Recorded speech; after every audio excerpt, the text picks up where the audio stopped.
5 barko na ng Pilipinas ang napinsala at di magamit ngayon kasunod ng mga panghaharas ng China sa West Philippine Sea.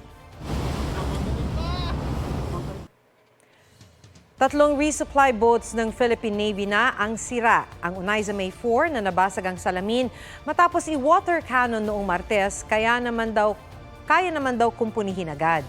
Under repair ang Oneida May 2 na nakabanggaan ng barko ng China noong Oktubre. Sira pa rin ang ML Kalayaan na winotter cannon ng China noong Disyembre at ang Oneida May 1 na tagumpay na nakalapit noong Martes sa BRP Sierra Madre. Handa naman daw magbigay ng iba pang assets ang Navy. Huwag magpahuli sa mga balitang dapat ninyong malaman. Mag-subscribe sa GMA Integrated News sa YouTube. Sa mga kapuso abroad, subaybayan nyo kami sa GMA Pinoy TV at sa www.gmanews.tv.